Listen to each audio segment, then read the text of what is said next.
Two Problems for Sophia, written by Jim Averbach and Yasmin Ismail.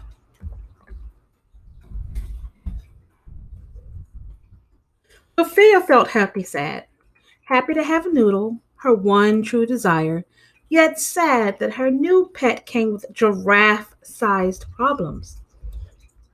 The first was his tongue. When Noodle kissed you, his eyelashes danced a little fuzzle, then his nose swooped in for a nuzzle, and then, ew.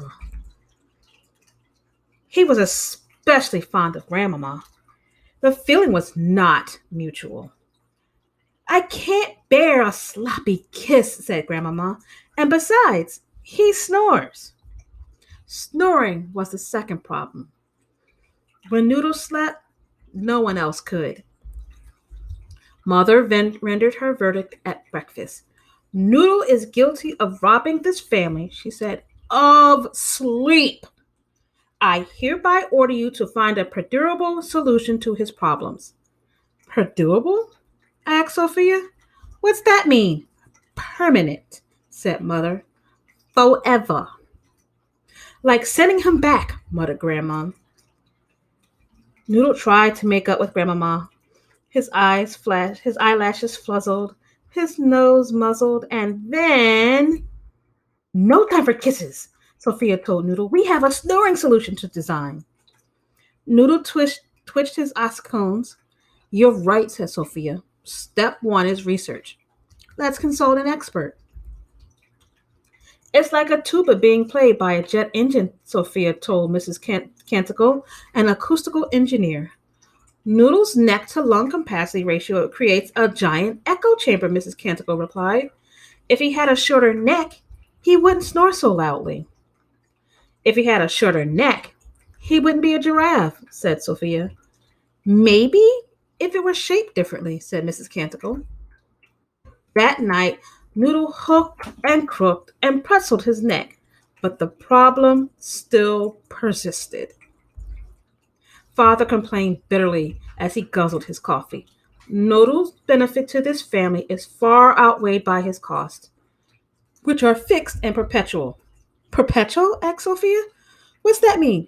Permanent, said Father. Forever. Send him back, said Grandmama. Noodle sadly sidled up to Grandmama. Fluzzle, muzzle, stir. We need a better solution, Sophia told Mrs. Canticle. Well, if you can't silence the sound, replied Mrs. Canticle, you can block it or transform it.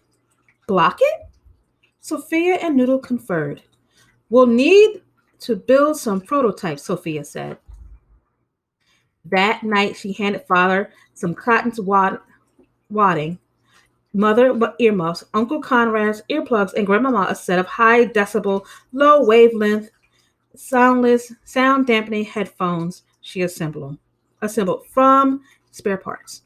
Unfortunately, only Noodle slept. We had a family vote, said Uncle Conrad at breakfast. My constituents demand an abiding solution. Permanent, said Sophia. Send them back, Grandma yawned.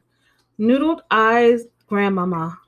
His eyes flashes fluzzled, his nose. You better muzzle that muzzle, mister, Grandma warned. Poor Noodle, his scones wilted. Chin up, said Sophia. We just need to try a fresh approach. She went to her room to design. 6 hours later, she taped a detailed blueprint to her workshop wall. I need Father's briefcase, Mother's gavel, some crepe paper bunting, 2 rolls of duct tape, Grandmama's girdle, a spare flugelhorn from Mrs. Canticle, Sophia said. She even cut a strip from her favorite blue tutu. That night, when Noodle donned his new sleeping mask, became hush la la, hush la la, hush hush la la, like a sweet giraffian lullaby. Best sleep ever, declared Father, pushing aside his coffee. I'm ready to seize the day, cried Mother, dumping out her tea. I'm ready to see some pork, said Uncle Conrad, chomping his bacon. Even Grandmama looked better rested. and renewed despite the way she crossed her strict arms.